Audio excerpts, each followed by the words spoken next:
call this meeting to order. I didn't hear from Dan, but Deputy Mayor Milne and I are here, and Andy, so we can keep rolling.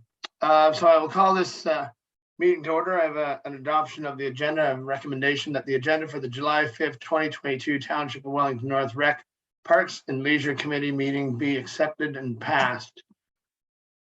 I think you can second and move things, can't you, Andy? When we're down Dan? Yeah, all right. Yeah, usually the mayor is the ex officio, so they can vote. Just wanted to make sure. So I'll have that moved by Deputy Mayor Milne and seconded by Mayor Lennox. All in favor? Thank you. And I'll ask Deputy Mayor Milne if you have any disclosure of pecuniary interest. No, sir, I do not. Thank you. Mayor Lennox? I don't, thanks. Great, and I don't have any, and if something comes up in the agenda where you feel you do, just announce it at that time and we'll recuse you. So we have a couple of deputations tonight, or this afternoon, and first I'd like to welcome Scott Jones here with the report on Arthur Minor Ball Association. And Mandy or Jessica, I'm not sure who could bring him in, and thank you, Chair McCabe. I'm just moving Scott in as a panelist. Scott, you may have to click an accept button.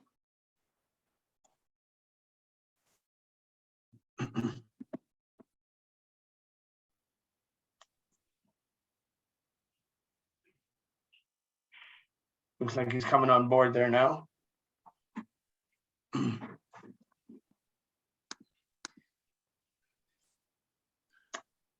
There we go. Welcome, Scott, and thanks for joining us. And you're our first swing at the deputations tonight, so the floor is yours. All right. Well, thanks for having me. So just to speak on Arthur Minor Ball. So 2 weeks ago, I made a proposal to switch Arthur Minor Ball to hardball. So a similar model to what Mount Forest switched to in 2015, and we're very successful with. So we would be mirroring that. In fact, we would have the boys switch over to hardball at the U7 age.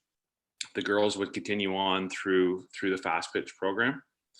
So some of the issues with Arthur that I kind of wanted to plant the seed with as far as the ball diamonds are concerned.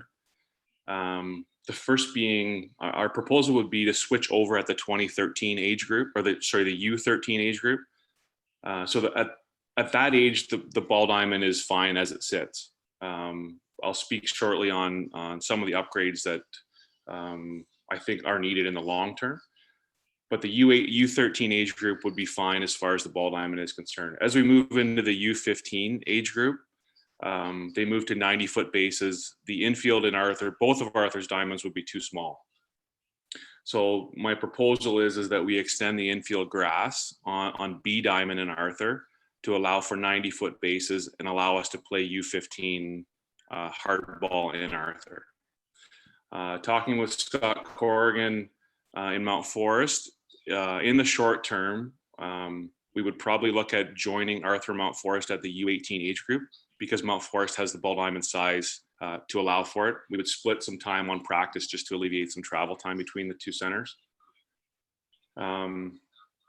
In the long term, I'd like to look at investigating whether there's a possibility of extending the fences on B diamond. It would encroach on the old track. I know there's some agreements in place. There would be some issues there as far as extending, but I wonder about investigating that possibility of extending the fences out farther on B diamond to allow for the U18 age group to play, allowing U18 baseball to be played in Arthur and Mount Forest. Some of the long-term issues that I see with the Arthur facilities is the backstop fencing is in need of an upgrade. If we did go to hardball, in the short term would be fine, but in the long term, we would need some higher fencing behind the backstop. And if possible, extending the backstop back further, as it's pretty short behind home plate right now for baseball. So those are the issues that I just wanted to bring forward, kind of plant the seed. I know some of it's going to take some time, but that's where we're at as far as minor ball in Arthur. The proposal that I made 2 weeks ago was accepted by the executive to investigate further in the hopes of playing the 2023 season in hardball for the boys.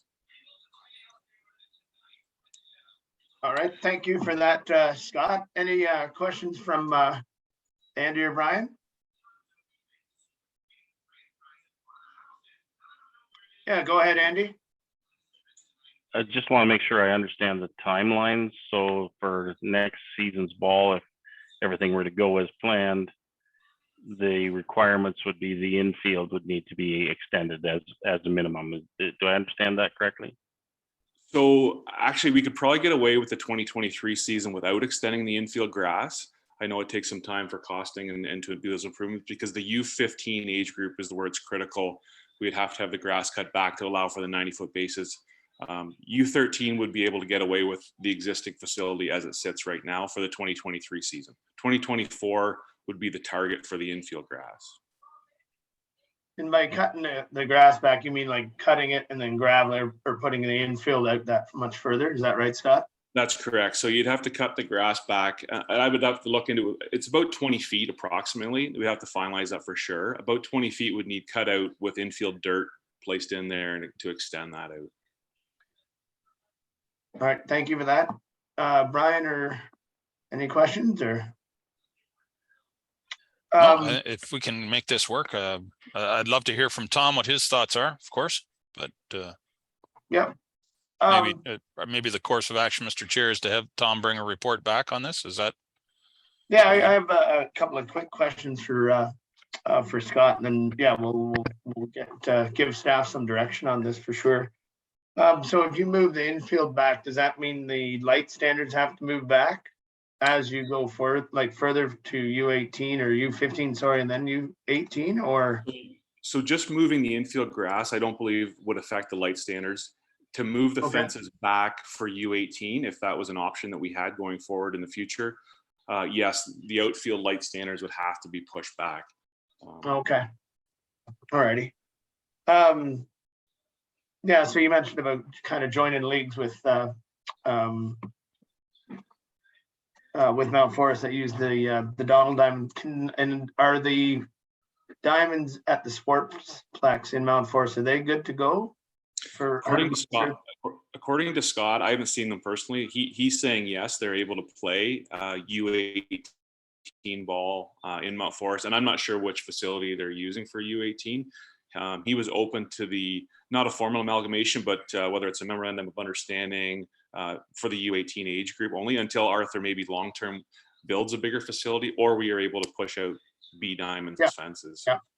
And even at that point, the U18 typically in a lot of minor sports, you start losing membership. So joining forces with Mount Forest, I think, is a good idea.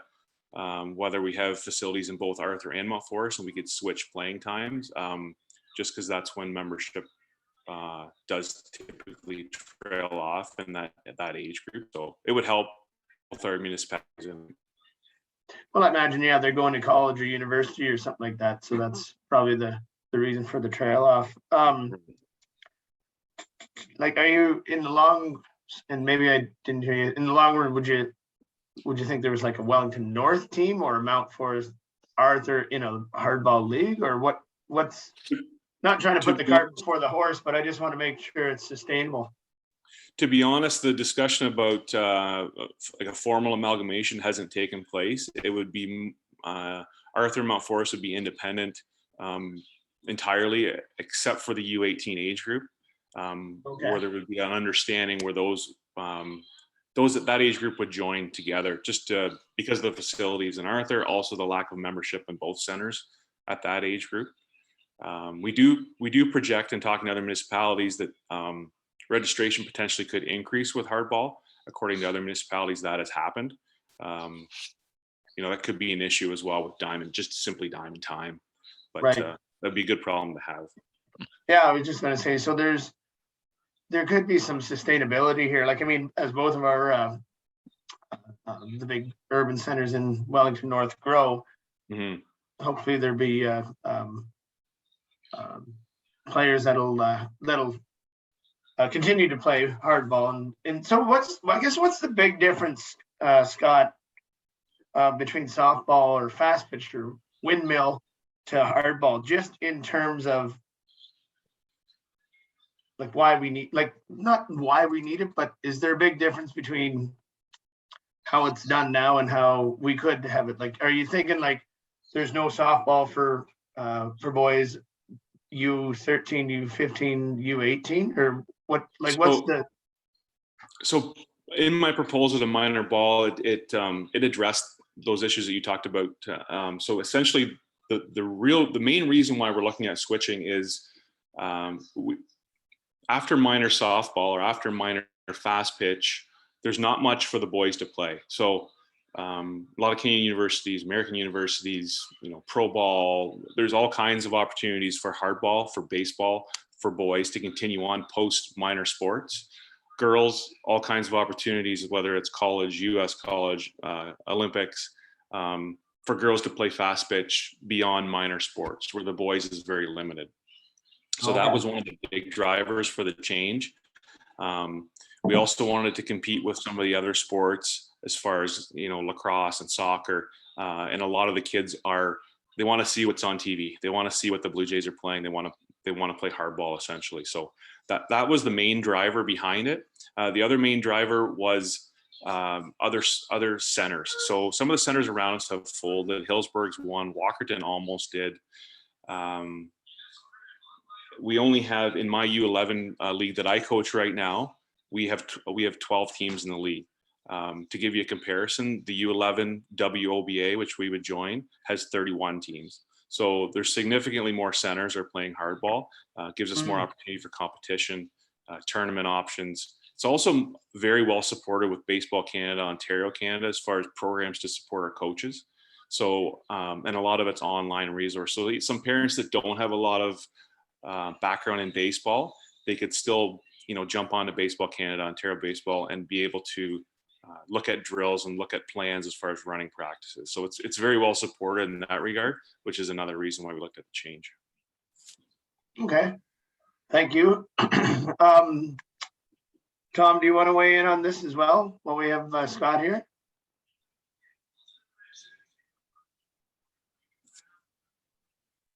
Yeah, just so you guys are aware, Mount Forest, the Kinsman Diamond can have U13 on it and down.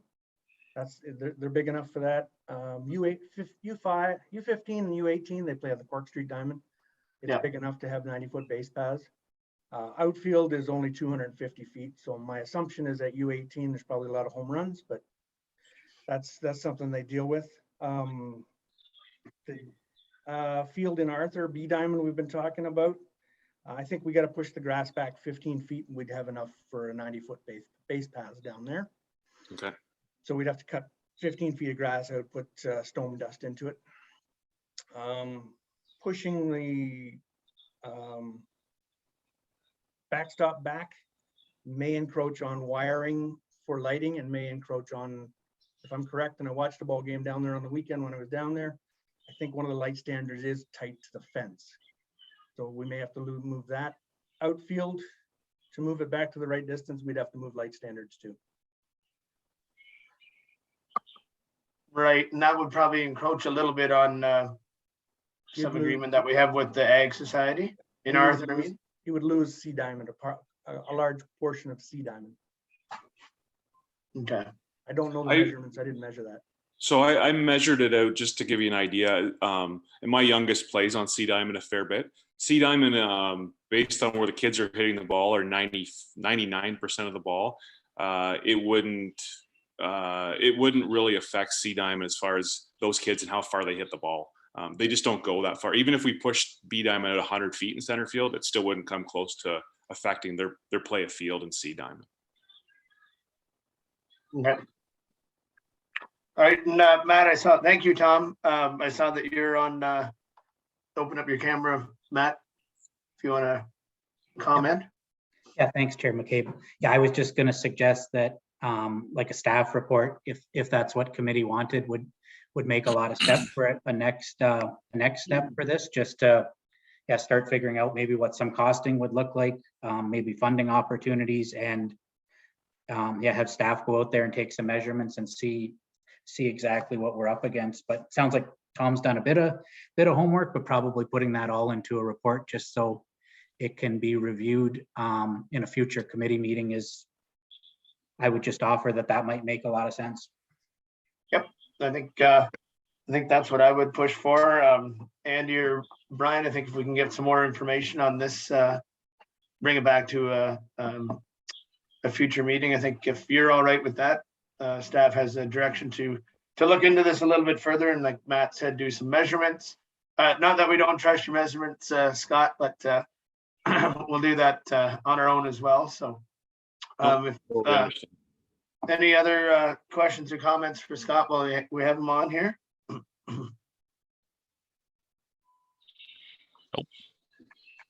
Mayor Lennox? No, I don't have anything at this point. Okay. All right. Thank you. Okay. I think you have some direction there, Matt, and all of you can work together. This is great. Thanks very much, Scott. It's nice when we have an opportunity to even use our facilities and even more. Like, I mean, even if we do extend B Diamond in Arthur, it can still be used for softball tournaments as well. So it can, if we have double usage, even in Mount Forest and Arthur. I know we have the Donald Diamond Mount Forest, and that's be a fantastic facility to play with the U18s. But yeah, I think if we can have a chance to use B Diamond twice as much as it's can use now, I think that's great and a great initiative. So thanks very much, Scott, for putting this together and putting the report into Arthur Ball. Deputy Milne. No, I was just thanking Scott for his presentation. Thank you. Right. Yeah. So thanks very much for this, Scott. Thanks for taking the time, and we'll get back to this for sure. No problem. If you have any questions, feel free to reach out. Be glad to help out. All right. Thanks a lot, Scott. Thanks. Have a good evening. You too.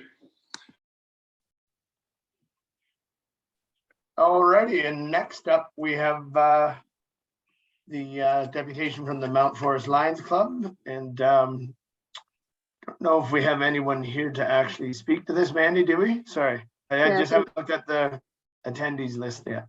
Thank you, Chair McCabe. George Lorenzik is on right now as an attendee. So George, I'm clicking a button here to promote you to panelist. You may see a pop-up that you need to click in order to be promoted.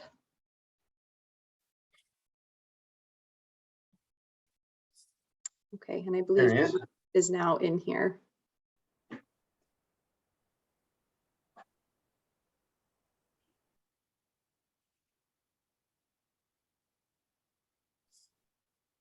There we are. There we go. I was just on mute there for a George. second. Yes, hi, how are you?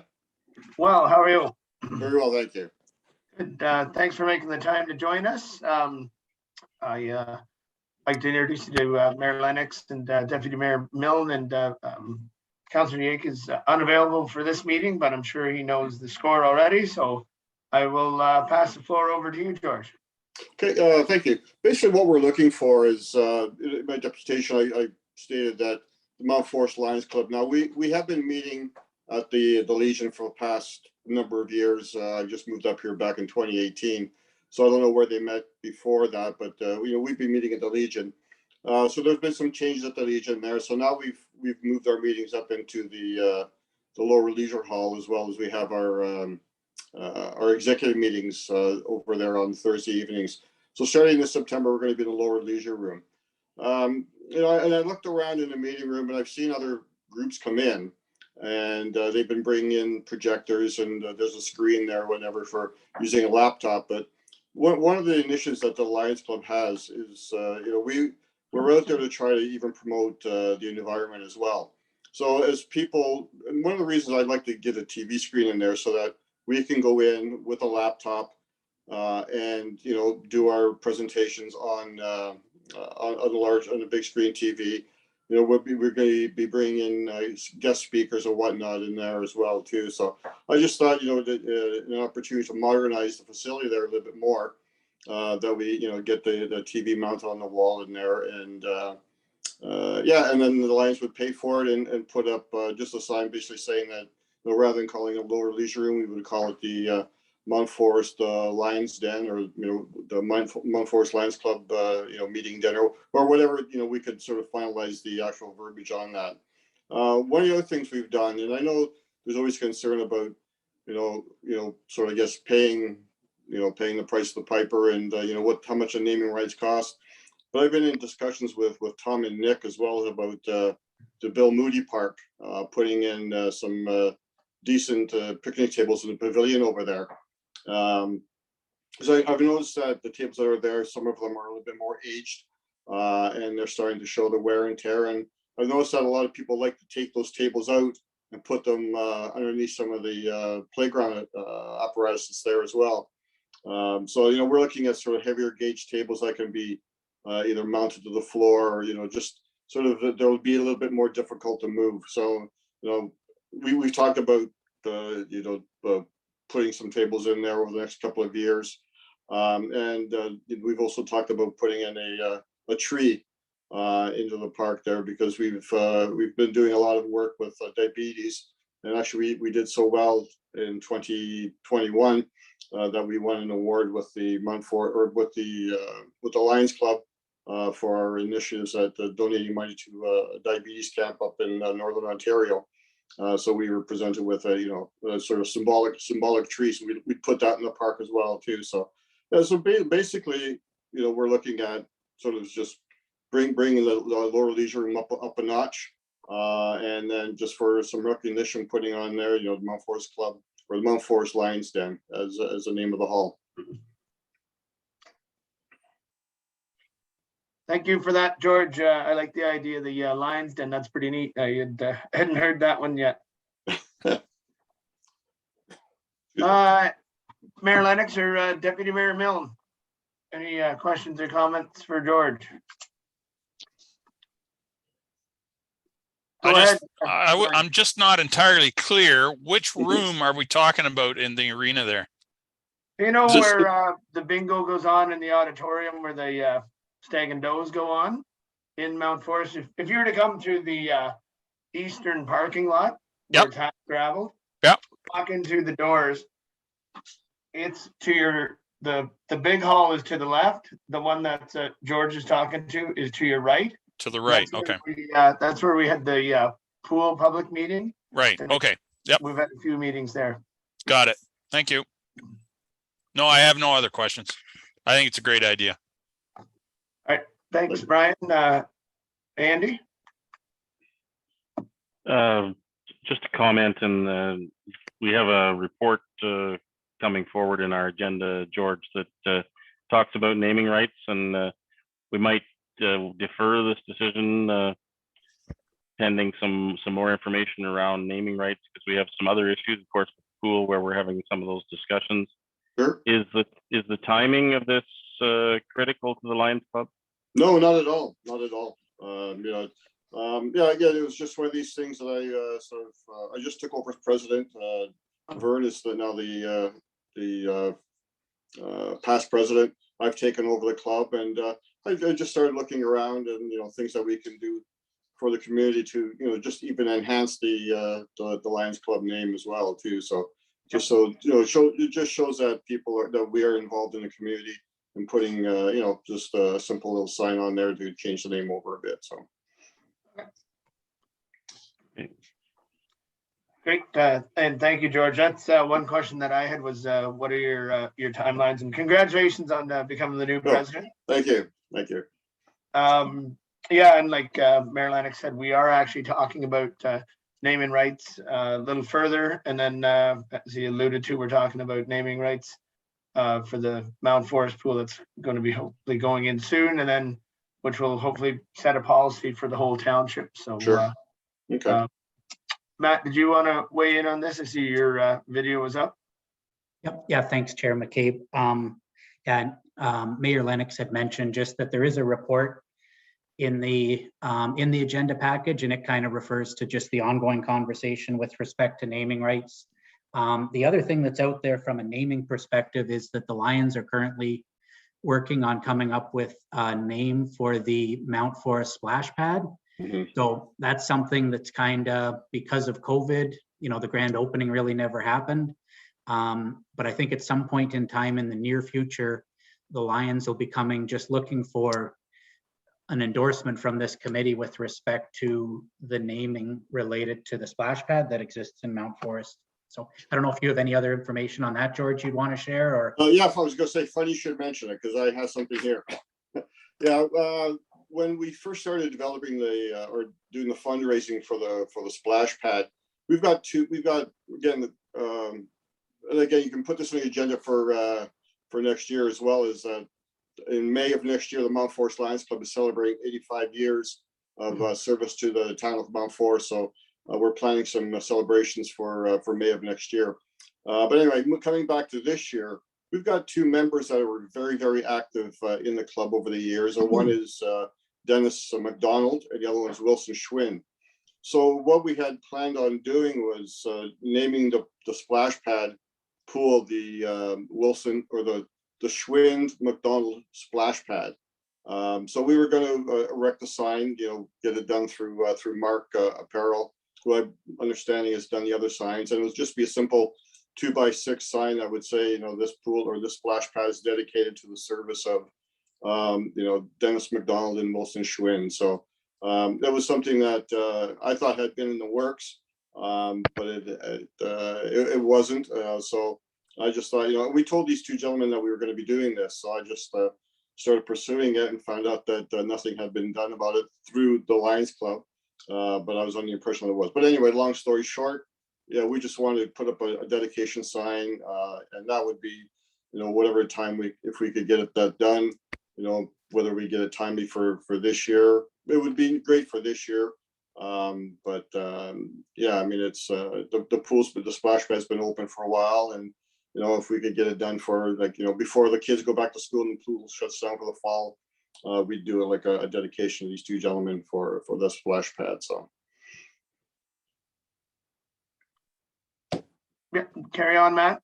Yeah, through you, Chair McCabe. So assuming the committee is accepting of that as a name, and I'd maybe ask George just to repeat it one more time, just so we write it down and get it in the minutes. If committee is agreeable, that would be something that we could put forward a recommendation to council today, and that would expedite the process in terms of hopefully, or they would get it to the July 25th meeting of council just for endorsement, because I know, like George has suggested, the Lions are trying to make that happen as soon as possible. yeah, so the name of the pool that we thought would be the McDonald Schwinn splash pad.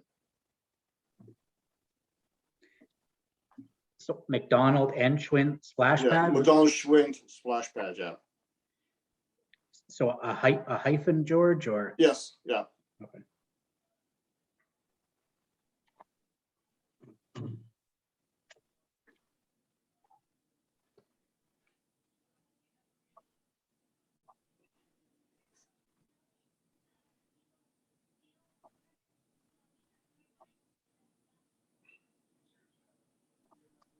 Great, thank you. Sorry, I was just writing that down as well, just so No problem. so we have it. Well, this is great. Thank you very much, George. Any No problem. questions or comments from the committee? Nope. Great. All right. Thank you. We'll probably come back with something after after this meeting, and then after all this stuff goes to council, George, Okay. and then as a council, we'll talk about naming rights as well, and then have some sort of a policy put in place. So we'll push just for a little bit, and then we'll be able to go forward together. Sorry, Matt, Okay. looks like you have your hand up as well. Yeah, I just wanted to, if that is something, Chair McCabe, that you wanted to vote on tonight, or that's something would like to vote on at a future meeting. I think I'd probably rather at a future meeting, because we still have the report for the Lower Leisure Hall, and then it's probably something that should go, I think, as a whole to Wellington North Council as well.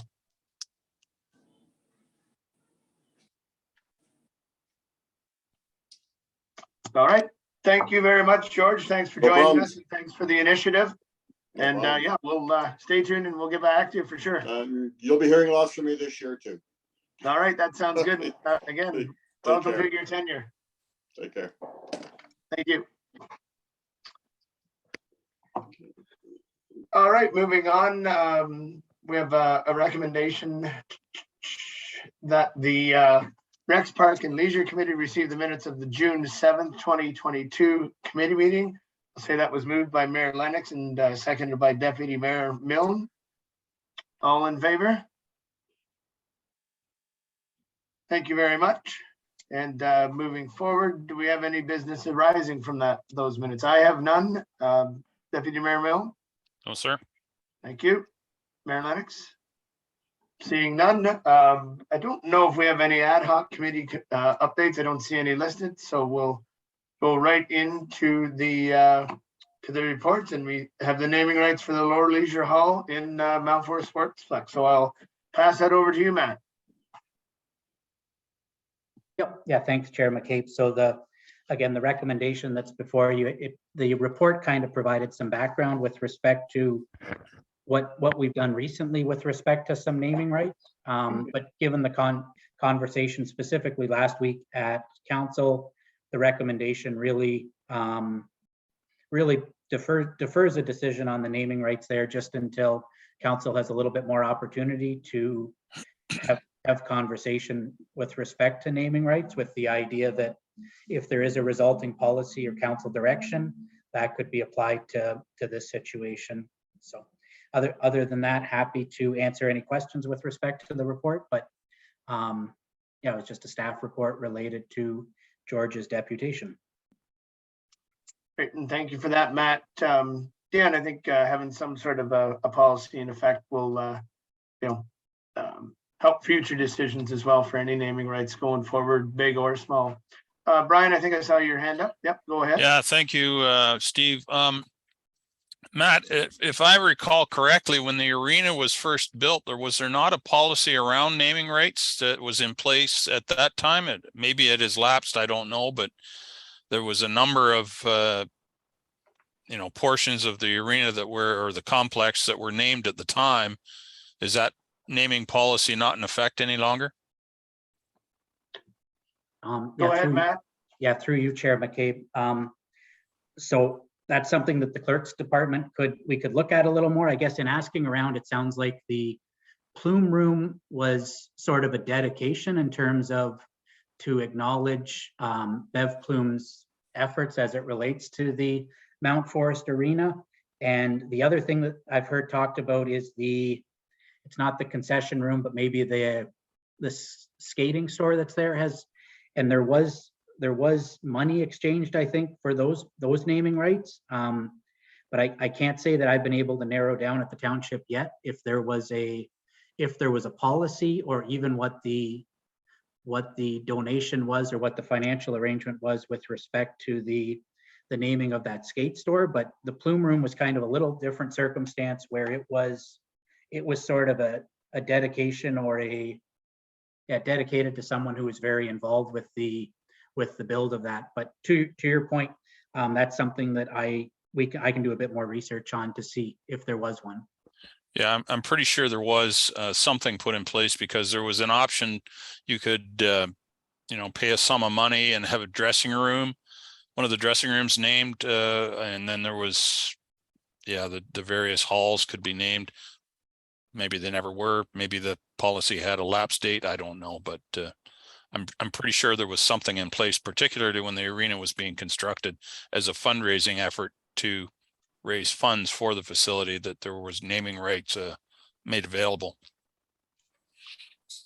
That was a good question, and I mean it's something that we can go off of as well. And of course, if there was one, probably now is a good time to update that and take another look at it. So, yep. Yeah, if we can find that, maybe for council as well, Matt, and tag that on to the lower hall naming rights, that'd be great. Any other questions from committee? Andy? The only comment I would make, and I'm sure we'll deal with this when we discuss the policy, is there's naming something in perpetuity, and then there's naming rights for a period of time. I think about, to me, it's still the Air Canada Centre, but the Scotiabank Centre in Toronto, that naming had an expiry date on it, so that provides for some future opportunities as well. So, I think exploring both aspects of that is important at this stage. Don't Yeah, I would forget agree the with you. Sky Dome. Yeah, exactly. Everyone pretty much calls it the Sky Dome still, but yeah. And then, I mean, if we have something in writing that says there's a certain amount of time to it, I mean, that money, if it's say 5 years or every 10 years, then that money can go to maintenance as well. So in the upkeep of whatever facility or whatever room it is. All right, well, that's good. I don't have any questions regarding that. I mean, we're going to probably chat about it at the next council meeting as well. So we'll have a little bit deeper discussion there, I think. So thanks for that, Matt. And the floor is still yours with the Arthur and Area Community Center roof at the arena. For that last item, was there a vote called, Chair McCabe? Sorry? Just for the naming rights item, was there a vote called for just accepting the recommendation, I think is what I'm Oh, hearing? sorry. I did not. Let me scroll down to that. Sorry. Matt doesn't want the clerk to get mad at him. I don't blame him. So the recommendation that the Rex Park and Leisure Committee receive for information report RPL 2022-013 being a report on the naming rights of the Lower Leisure Hall at the Mount Forest and District Sports Complex. And further, that the committee recommend the Council of Wellington North direct staff to wait to provide further recommendation with respect to naming rights associated with the Lower Hall until a naming rights policy is prepared and approved. I'll say that was moved by Deputy Mayor Milne and seconded by Mayor Lennox. All in favor? Thank you very much. And and then with that, we'll go on to the report on the roof of the Arthur Arena. And over to you, Matt. Yep. Yeah, thanks, Chair McCabe. So the report that's before you is really an ask from staff to start pursuing the replacement of the roof at the Arthur and Area Community Center. In 2019, we had an engineer kind of assess that building, and it was identified then, and it's continued to be a risk as far as the pool at that facility. As part of the 2022 capital budget, there is a project for renovations at the Arthur and Area Community Center. It was really, the project that is in the capital budget is tied to a 3-year ICIP project application that we still have outstanding for the Arthur and Area Community Center. In 2022, the way the funding looks like is it was envisioned to be a $660,000 project, with about $125,000 of those dollars coming from tax levy and the rest coming from a federal grant. I guess from a staff standpoint, we're just getting to a place where we're uncomfortable with the current condition of the roof, and are asking for permission to at least start pursuing getting a tender ready, getting to a point where we could issue that tender. And I think you'd see us come back with, once we know what the actual cost would be, probably asking for some additional dollars to do a repair for that roof, recognizing that a roof failure on a facility is fairly catastrophic in terms of it has implications of just damaging other things. So that's kind of what the report that's before you reflects, and certainly happy to answer any questions related to the report. Thank you for that, Matt. I will open the floor to the committee.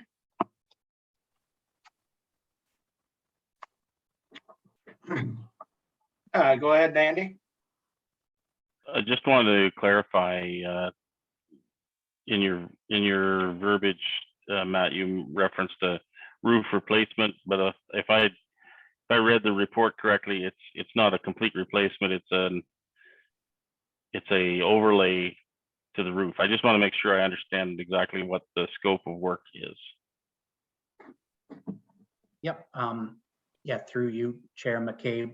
I think, and the 2019 report suggested that a membrane might be a possible solution. I think what the report that's before you is recommending or suggesting is that staff would have to find probably an architect or an engineer who's sort of a flat roof specialist to help us come to a conclusion with respect to really what we need to do to that roof to make it, to put a roof in that's going to be good for the next, 10 to 20 years. So I don't want to say it's only a membrane replacement in terms of it might need to be more than that at this point. We would really need to seek some outside help as it relates to just a flat roof specialist to help us prepare those documents. But in 2019, the engineer's opinion was that we could probably get away with just putting sort of a membrane replacement in. Whether it's deteriorated more at this point or not, kind of remains to be seen.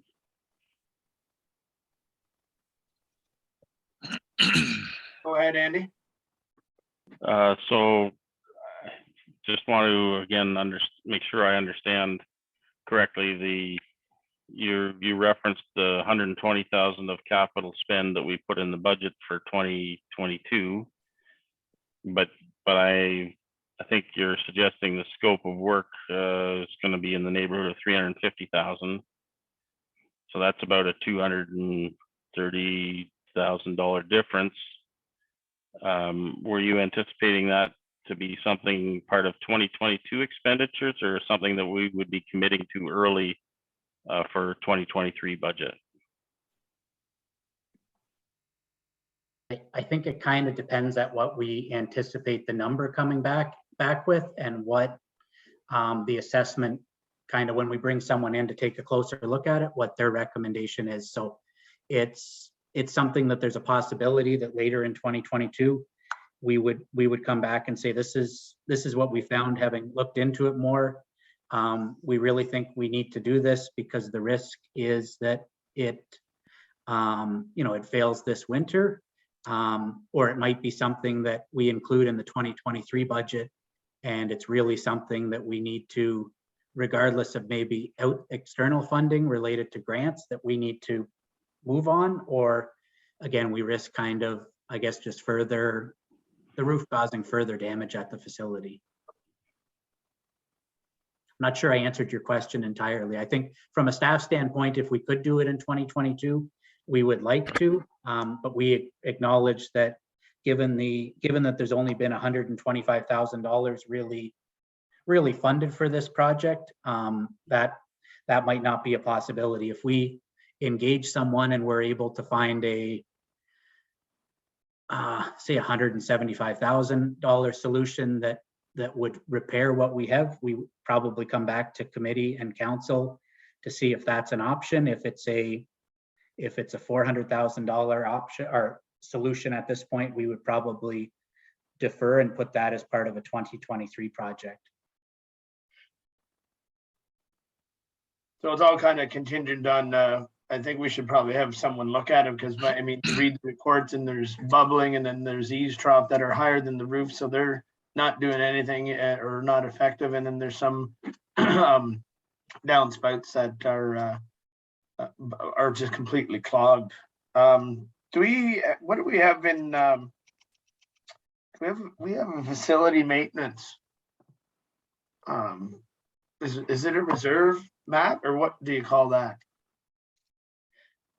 Yeah, so Chair McCabe, I think there is a reserve fund that's called facility maintenance reserves. Yeah. This is unaudited at this point as far as at year end 2021, but it had about $450,000 in it. And there's also a capital infrastructure reinvestment reserve, which has about $1.3 million in it. But again, those numbers at this point in time haven't been audited at year end 2021. So there might be some changes to those numbers, but yeah, when I was looking over reserves that could possibly be used for this project, I think those are the two that would be most applicable. And that's kind of what their balances are based on the most current information we have. All right, that's good to know. Thank you. I'm not really for band-aiding. I think we've seen what happens when we band-aid. I mean, the Mount Forest pool is completely closed now, and I would not want to risk something happening in the fall or through the winter to completely close the arena. Andy, go ahead. So I'm just want to again make sure I'm clear because I'm having trouble today, I guess. Do you see this as a two-step process? Are we being asked to do the investigation at this point, or are we being asked to, regardless of the scope of work required, make an approval? I guess is where I'm wanting to make sure I understand. I think we're asking that to, like, obviously to receive the report, proceed with like a competitive process for roof replacement. I think we could probably make, well, we haven't read the recommendation yet either, Andy. We could probably make it an amendment regarding the third paragraph about staff allocating the 350. But go ahead, Matt. Yep.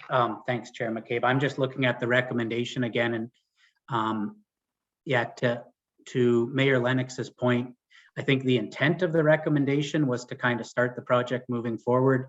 Staff recognizing that full funding isn't in place to implement it, and at time of award, have that conversation. But it might be more comfortable for committee to end after the second recommendation, and instead of saying to proceed with a competitive process, to proceed with the development of an RFP package for the roof replacement, and maybe at that time come back with a subsequent recommendation or report that would, at that point in time, if we had engaged someone who's more familiar with these kinds of projects, we probably would have a better number to talk about, and there'd be more clarity. But I think what I'm hearing Mayor Lennox say is that those last two clauses of the recommendation might not be completely necessary at this juncture in time.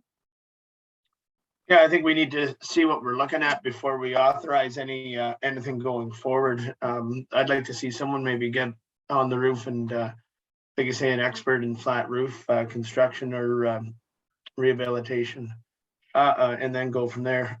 Brian, I think I saw your hand up. Yeah, I was just going to say, if the original report, and I haven't seen the original report from 2019, is suggesting that there are troubles with the roof and they need to be, in a couple of places it says repairs in these areas are required. I doubt whether the roof's got any better since 2019. And given the lead time that a lot of these companies need to actually do work, I'd be surprised now if you put out an RFP now, I'd be surprised if you get anybody to do it this year, even if you wanted to. So by deferring it is just going to make that problem both those problems that much worse. And as I think Matt alluded to, there's a risk to that facility. And Steve, you rightly said you wouldn't want any sort of a crisis this fall to say, well, sorry, we can't use the arena this winter. I'd be inclined to support the entire recommendation, get the ball rolling, get a contractor or get some contractors, either interested in the job or at least having a look at the report to suggest what this thing might cost. Because, if you haven't got a good roof, the rest of your building goes to hell in a handbasket in a hurry. So I'm supportive of getting this thing on the road. Well, let me read the recommendation, then once it's on the floor, then we can actually really just directly speak to it. So I have a recommendation here moved by Deputy Mayor Milne and seconded by Mayor Lennox, that the Rec, Parks and Leisure Committee receive for information report RPL 2022-015, being a report on the roof replacement at the Arthur and Area Community Center. And further, that the committee recommend the Council of the Township Wellington North direct staff to proceed with a competitive process for the roof replacement at the Arthur and Area Community Center, and further that the committee recommend council direct staff to allocate $350,000 for this project, and further that the committee recommend council authorize the director of operations or their designate to enter into an agreement for this project. So before I call a vote, we can have that on the floor and further discuss what we need in there and what we need to take out. Andy.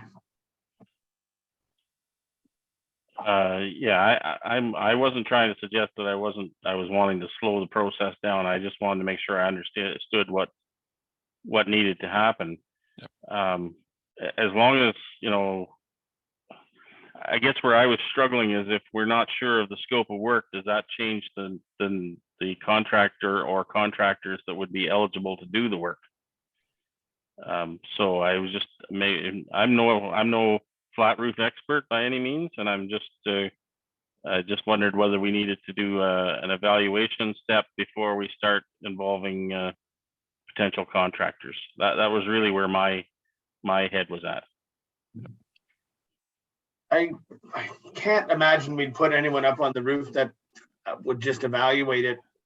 I think we'd have to get someone that's quite knowledgeable in flat roof repair or complete renovation.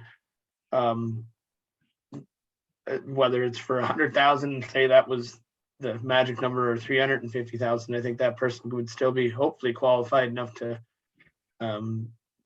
suggest the work and go from there. Matt. Yep, just for some further context, the $350,000 was based on the BM Ross 2019 report, and we indexed it 10% a year, which hopefully is fairly aggressive, but that's where that number came from. Again, at time of award, there certainly would have to be direction as to where the funding comes from. Because yeah, currently we only have really the 125,000 in funding for the project as it relates to, you know, it was the more global project related to the Arthur and Area Community Center, but since 2019, I guess we've had 2 grant applications that we've put in for to try to get some financial support for this project. And yeah, I think it's nearing a point where, yeah, the roof itself is probably getting to a point where we'll need to take some action regardless of if we have external funding support. So whether I know we've got turned down for funding in the past, but yeah, if we can get at this and get ahead of it. I know I shouldn't say we're ahead of it, but before it gets any worse, perhaps.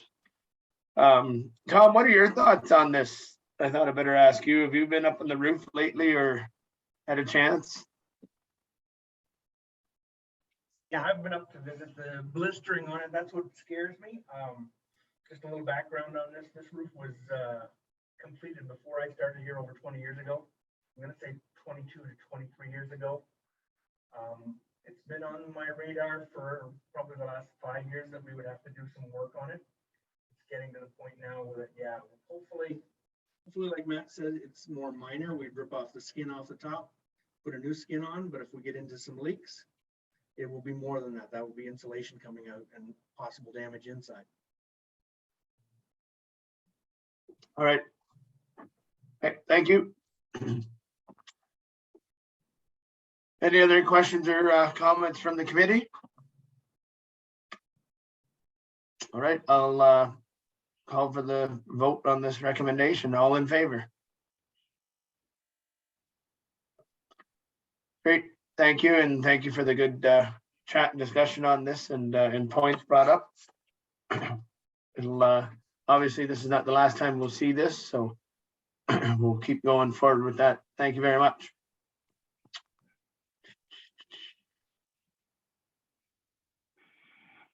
All right, items for consideration. I do not have any. Deputy Mayor Milne. No, sir. Mayor Lennox. No. Okay, great, thank you. I will go to the round table and I can see Mandy coming on board here, so I will pass the floor over to her to talk to the Roy Grant, the Optimisms, and the Arthur Lyons Skateboard Park and the Mount Forest Outdoor Pool Aquatic Center project update. So Mandy, floor is yours. Thank you, McCabe. So just wanted to provide committee with an update on the Lion Roy Grant Playground. Over the past 2 weeks, sand surfacing was removed from that playground. 5 inches of 3/4 inch stone was laid. Filter cloth was laid on top of that, and then 12 inches of engineered wood fiber was blown in on top. So that's going to be finished tomorrow with the fencing coming down Thursday. We did receive $10,000 from the County of Wellington from their accessibility fund to help support this project. So that was great to receive. And it was Park and Water, the same company that is doing the playground rehabilitation over at Cork Street, that was contracted to do this work. Great, thank you. I just drove by it and saw the fence up, and it looks like some of the engineering wood fiber or whatever the actual brand name of it is, and it looks nice. And yeah, it looks great. And hopefully that the fences can come down tomorrow, and we'll have at it. And Go ahead, Tom. just to add to it, it's done now. We just Oh. completed it. Our guys just went over and took the fence down, piled it up, so it's ready to go. Even Awesome. better. I'm glad that it's open tonight. Perfect. Came with their last load today and finished up. Perfect. Great to hear that. Thanks, Tom. Any questions about the playground update? Great, thank you. Keep at it, Mandy. Up is next is the Optimisms playground grand opening. Excellent. Thank you, Chair McCabe again. So the Optimisms Playground grand opening happened on Saturday, June 25th. We had speeches by Mayor Lennox and Councillor Yake, and a ribbon cutting ceremony. There was free ice cream sponsored by the Arthur Optimisms Club, free family and public swim sponsored by Steve McCabe, and the Arthur Ice Cream Cone Company was handing out bubbles, chalk, and frisbees. So it was a really busy place, and it was pretty fun to be at. Excuse me, sorry about that. Yeah, I apologize. I couldn't make it to that. I was gone away that weekend, but saw some pictures online, and have heard from the Optimisms, Shauna Lougheed and a few others, that it was a great event. And I know Dan went down and spoke some words on my behalf, and I know Mayor Lennox was there as well. And again, great upgrade to that place. And it's not just putting lipstick on a pig. It looks like totally redone, and it's another fantastic spot that our residents can use, and it's right in the hub of rec for Arthur. So any questions or comments from Andy on the opening of the Optimists? Nope. All right, great. On to the Arthur Lyons Skateboard Park grand opening. Thank you. So I know many of you were in attendance at the skateboard park grand opening, but just wanted to extend our congratulations to the Arthur Lyons Club. The grand opening saw very large crowds, lots of people there, lots of both teenagers, kids, and adults there with skateboards and scooters to enjoy the amenity. I know my family spent most of the weekend there enjoying the park, so it was a lot of fun, and just wanted to extend a big congratulations to the Lions Club. Yeah, it was fun. It was fantastic that it was opened up on time for the Canada Day and the Arthur 150. And I know there's a lot of kids using it before the official grand opening, and even day of. It was nice to see all the children out there using it and using the little pump track. And Wellington Advertisers got some great photos online of kids in actions, which is pretty nice as well. So nice to have that opened up as well. Any questions or comments from Andy on the Arthur Lyons Skate Park grand opening? Yeah, go ahead, Andy. So I'd like to extend my thanks to everyone involved for getting that ready for opening at the kind of the 11th hour. Things came together. But just the one question, I know there's a bit of work to be done around there yet. I was curious as to what the long-term transition between the concrete pads and the lawn is intended to look like. Andy? Can you hear me? Yep, sure. I can take a crack at this. Otherwise, I'll welcome Matt to jump in. But my understanding is that in the fall, we're going to be putting down some topsoil around the outside of the pad where the stone dust is currently, and we'll be laying some grass seed. If we were to do that now, there would be a few issues. One would be the dirt would be tracking onto the pad itself. The other is that the grass would likely not take in the temperatures that we've been having. So waiting until the fall to get that seed planted is what the plan is right now. Okay, thank you. Thank you, Mandy. Anything to add to that, Matt, or that's covered off? Okay. Yeah, I would like to thank obviously Joyce Barnes, excuse me, Barnes, for joining us as well. I think it's a great honor for Brent, and I wish you had been here to witness the opening, but it's nice that it's named after him. And then I would give a hats off to Wellington North Fire Department as well for actually putting the sign up the night before it opened. So I know Brent was a big firefighter down in Arthur, and to have that kind of participation from the current Arthur House was fantastic. And yeah, it was a great opening, and and having John Nader there and everyone that was there. Councillor Hearn did a great chat, and then our young guy Jack was just fantastic as well with his first public speech, and I hope that it's not his last. So, and I'd hate to run against him in the future. So. Any questions or comments for Mandy?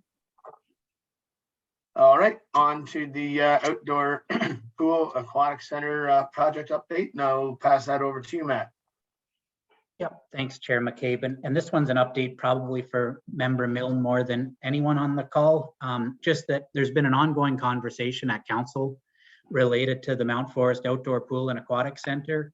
From a staff standpoint, we were working towards providing the preferred design concept at this meeting related to having received the feedback we did as part of the survey.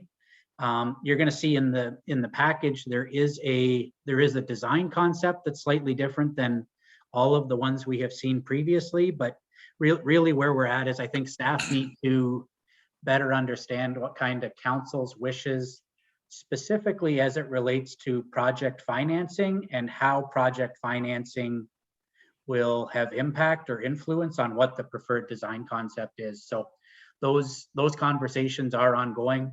Again, I'll say the design concept that's in the package is sort of a scaled down version of what concept 3 is, because township staff are just currently trying to get a sense for where we're going to end up as it relates to a project budget and maybe what some of the options are. So there's no resolution tonight to endorse a preferred design, but I thought, just wanted to offer that. The other thing is, and I think you're aware, but the Roy Grant Pool, at the last meeting, it was discussed just that there was a significant repair needed. And since that time, a decision's been made to close it down for the 2022 and beyond season.